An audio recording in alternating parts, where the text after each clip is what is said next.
Welcome everyone to yet another enlightening episode of Health Mantra right here on Prudent Media. Today, I'm honored to have with me Dr. Madhav Sanzgiri, Chief Urologist at Manipal Hospitals, Goa. Armed with over 2 decades of experience and a remarkable track record in urological procedures, Dr. Sanzgiri is a beacon of expertise in his field. Welcome, Dr. Sanzgiri, and thank you for joining us here today. Thank you very much. Thank you for having me. Doctor, before we dive deep into the world of urology and all that it entails, let's start with something we hear ever so often, kidney stones. Can you tell us a little bit about what kidney stones are and how they develop? Urinary stone disease or kidney stone disease, as it is commonly called, is one of the most common conditions I see in my urological practice. It accounts for about 70% of my patients. And basically, formation of a kidney stone, the concept is very simple. It is crystallization of all the salts which are produced in our body. Okay. Now, it can happen as a result of 2 reasons. Either there is less fluid intake or there is excess production of these salts. The commonest types of stones are related to calcium, oxalate and uric acid. These are the 3 common stones we see. So, I'll just explain to you with a small model I have of the kidney. Okay. This is how the kidney looks inside. We have 2 kidneys. They are usually situated at the back, and this is how the kidney is. This is the substance of the kidney, and these are called the papillae of the kidney, and it is at these points where either there is excess production of these salts, or whenever there is decrease in the fluid intake, Okay. the proportion gets mismatched, and as a result crystals deposit and form stones, very similar to what I have shown here. These stones form here. Now, this is the place where, this is the kidney, this is where they form the stones. Okay. And very often when one of these stones gets dislodged and moves down into this pipe and blocks the passage, Okay. and the patient gets pain. Yes. The body senses a block as a spasm, and that is what causes severe pain. Commonest symptom is where the patient gets pain in the back and it starts radiating and moving down towards the groin. That is the first symptom of kidney stone.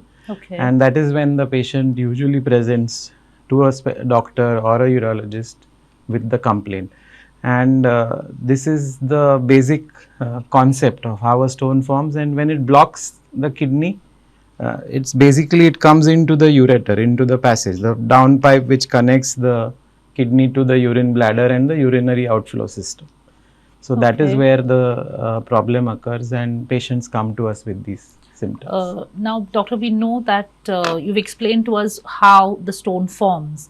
How prevalent is it? Are there any factors that contribute to As stone I said, formation? since it's a mismatch between the fluid intake and the production of these factors, any factor which causes decrease in the fluids, so it can be that the patient is taking less intake of fluids, especially in our hot and humid environment in Goa. The environment itself predisposes to stone formation. Okay. Also, excess production of these substances is if we consume faulty substances in our diet which have very high amounts of oxalate or For calcium example? or uric acid. Now, in patients who are non-vegetarian, shellfish, prawns, crabs, red meat, which is beef and pork, processed meats, these are the substances which are very high in these Excess faulty consumption. elements. So, excess consumption of these items, if they are being consumed in large quantities, since these are the prevalent food items in the Goan diet, it can predispose us to more stone formation. Amongst the vegetables, high oxalate vegetables like cabbage, tomatoes, brinjal, ladyfinger, spinach are likely to predispose if consumed in very large quantities. Doctor, So, now, a combination of faulty diet where we are consume excess amount of all these substances and a less fluid intake Okay. or having dehydration where you're not consuming enough fluid intake to match your activity, then it's a recipe for forming stones. So you said that pain, radiating pain usually from the back to the groin area Yes. is one of the main signs of kidney stones. Yes. And then once the patient realizes that they have maybe perhaps kidney stones, so then they approach the doctor. What kind of diagnostic tests do you use to determine? So before we go to the diagnostics tests, I will also mention that these stones may not dislodge into the passage and cause acute pain. They may remain and grow silently in the kidney as well. In that case, sometimes pain may not be the first symptom. Okay. Patients may, without realizing they have formed stones, may form big stones over a period of time, and then they come with symptoms like urinary infection or blood in the urine, where the crystals or the stones have damaged the lining of the passage, as a result of which there is blood in the urine. So apart from pain, blood in the urine, fever, infections are also urinary tract infections mainly can also be signs of an underlying stone disease. So whenever the patient comes to us, we do a simple urine analysis. We first relieve the pain. Whenever they come with severe pain, first is to relieve the pain. And the tests include a simple urine analysis which will tell us if there is any infection, if there are blood cells, if there are any special crystals being excreted in large amounts. Then we do a blood test for kidney function. It is called as serum creatinine. Okay. Usually the range is 0.5 to 1. If it is going up, then we know that there may be some underlying problem with the kidney function. And then we do an imaging test.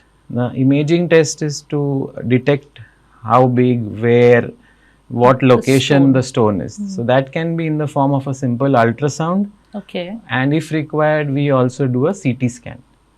So by doing a urine test, a kidney function blood test, and one imaging, either an ultrasound scan or a CT scan, we are able to diagnose exactly what the situation is, as to where the stone is, how big the stone is, and whether there is obstruction to the kidney or not. Okay, so now once we have diagnosed, what the problem is, I believe you are well known for lithotripsy.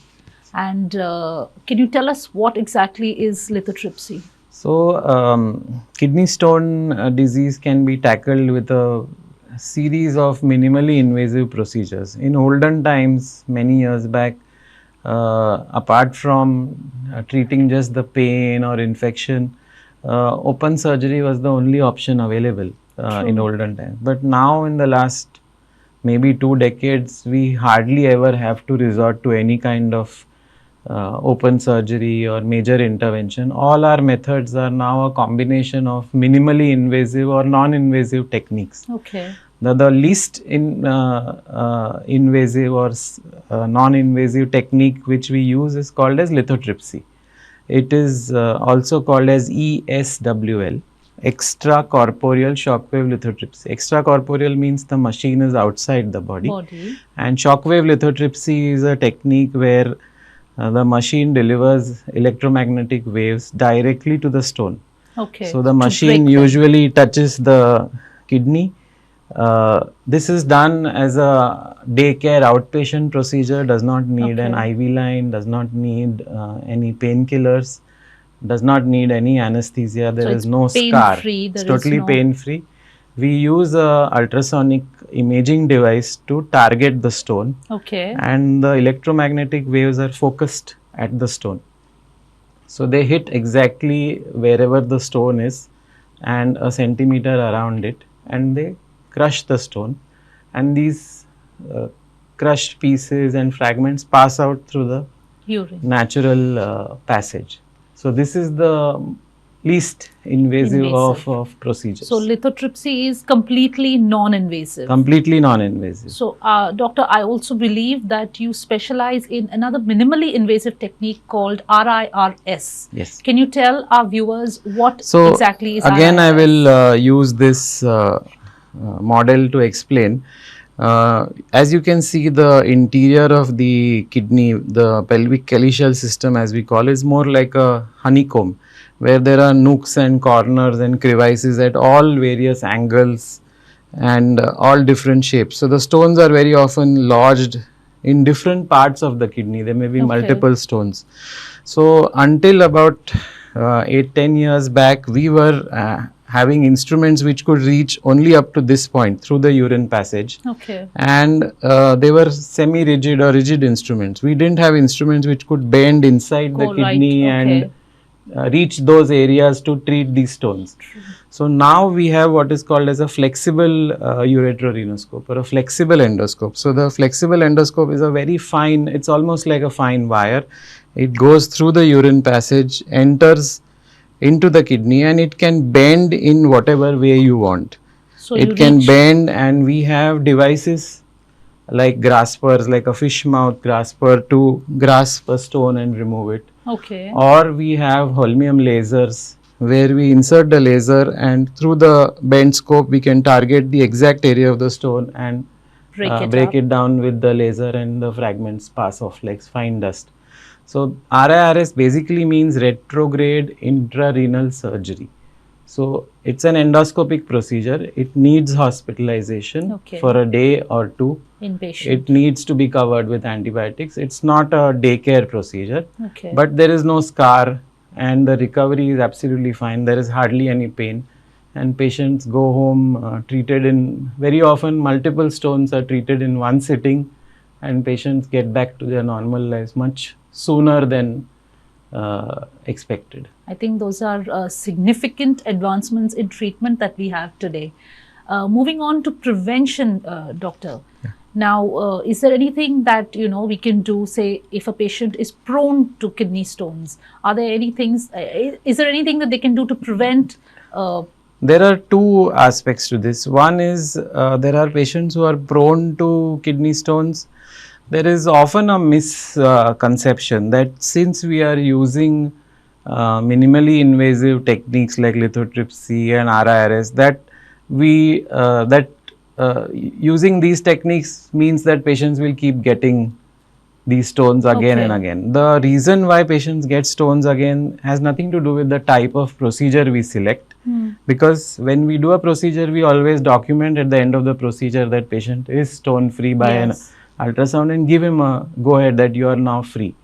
But they very often come back because of either the fluid intake is not enough or the diet remains faulty. Now these are the two things which are in our hands, where the patient can increase his fluid intake. On an average, a patient needs about 10 to 12 glasses of fluids a day. But in the summer, like these months, April, May, early June, when it's hot and humid, you may have to increase it. To how much, Dr. Madhav? Generally we say around 2 liters, we may have to increase it to 2.5 to 3 liters. Believe me, it's not easy to consume so much water for a person in the day, but you have to actually make the effort, keep a bottle with you and measure how much you're drinking. And if you're prone to stone formation, then definitely you can manage it with better fluid intake. And modification of the diet, as I said, red meat, shellfish, whatever specific vegetables I told you, have to be controlled. You have to moderate the use. If you're having them every day, you maybe have them once a week or maybe once in 15 days. The second aspect of it is, if somebody has already had a documented recurrent stone, like they have had 2 procedures say in a span of 2 years, then what we do in these patients, or some patients who come with bilateral stones, like stones on both the sides, it may be a signal that something may be metabolically wrong in the body. Now there are conditions like excess secretion of calcium called hypercalciuria, or excess secretion of oxalate called hyperoxaluria, or excess secretion of uric acid called hyperuricosuria. Now to detect these, and all these conditions have very specific medications, and there are tablets to reduce that. It's usually some fault in the body where there is excess excretion or production and excretion. So to identify these, there is a combination called metabolic profile, where certain blood tests are done and a 24-hour urine analysis is done. So patient is given a special container and he has to collect the entire 24 hours urine Okay. volume. Yes. So we usually tell the patient to do it on a weekend when he's at home, and that whole volume is analyzed, and then the lab tells us, okay, we have a normal metabolic profile or something is faulty. And if any of these particular substances is in excess, then we treat it with specific medications. So for that, you will have to consult a specialist urologist and get it done. So that is metabolic evaluation. Correct. Okay. Doctor, shifting gears a bit, you said something about, now what happens if, say, none of these things work? Do we do renal transplants, or how do we deal with? Renal transplant is a entirely different field. To connect stone disease with renal transplant, if the patient has had severe stone disease which has been neglected and not treated at all for several years, and the kidneys have failed, where both the kidneys are not functioning, then patients need dialysis, and then we talk about renal transplantation. Renal transplantation is transplanting a kidney in a person where both his kidneys have stopped working and he is on maintenance dialysis. The kidney is basically the purifying organ of the body. Okay. If it doesn't work, then these impure substances accumulate in our body and cause bad side effects to various organs. So that is what is called as chronic renal failure. Now that can happen with stone disease, it can happen with diabetes, it can happen with hypertension and several different causes which cause renal failure. And the treatment for renal failure is either you do dialysis of it's blood dialysis or hemodialysis or peritoneal dialysis, or you go for transplantation. Doctor, you also specialize in the treatment of urological cancers. Could you briefly outline the range of treatments available for these cancers? Urological cancers affect the various parts of the urinary system, which can include the kidney, the urinary lining, which is the urinary bladder, the prostate and the testicle. These are the four main organs which are affected in the urogenital system, which I deal with. We regularly treat all these cancers. We have a comprehensive oncocare department at Panipal Hospital. The urological cancers are managed by me along with help from the onco team. We also have an excellent diagnostic facility. We have the latest CT scan, because for detecting and treating cancers, we need a lot of support. We need the support of good radiology. We have recently installed the latest PET scan, which is the ultimate diagnostic tool for cancer. We also have an excellent laboratory which gives us what is known as immunohistochemistry test to detect what cell type of cancer, and accordingly targeted treatments can be done. We also have excellent radiation oncology as well as medical oncology to support, and we manage a very good multidisciplinary approach to treatment of cancers. The new advances in cancer are, previously we had to do a lot of big open surgeries to treat these cancers. Now in suitable cases, we do what is called as laparoscopic assisted removal of these cancers. So basically the principle is that the scar is much smaller. We use keyhole technique to treat the cancers which are confined in it is depending on each case, and whatever is suitable for laparoscopic assisted we are now doing. So even a big renal tumor, we can laparoscopically dissect and treat it, and the incision for just removing the specimen becomes very small. So patients recover very well from these major cancer surgeries because we have improved our technological advances to such an extent. Thank you, Doctor, for such comprehensive and valuable insights. Before we conclude, is there anything else that you would like to tell our viewers? whatever preventive measures one can take, any lifestyle changes, dietary changes, stress management, all these things are very important to stay away from illness. Whatever steps, simple steps I have already mentioned, we can take to prevent disease. But if you have a problem, please seek your first is your closest family doctor. Take his advice, his or her advice, and then, if required, see a specialist as soon as possible. Do not delay and wait on symptoms, especially urological symptoms like pain, blood in the urine, fever. If you have coexisting diabetes or hypertension, then please have a evaluation. It's a good idea, especially in the later years, to have a regular annual health checkup. When you say later years, what so age maybe onwards? after the age of 50 Okay. would be a good idea. Nowadays lots of people are doing it at much younger ages, but I think after 50 you should have an annual health checkup to keep a track of your general health, and for my specialty, urological health also. Thank you, doctor. Such wise words. Thank you so much for your time and your expertise. It has been a pleasure having you on the show. Thank you very much. Same here. Pleasure is all mine.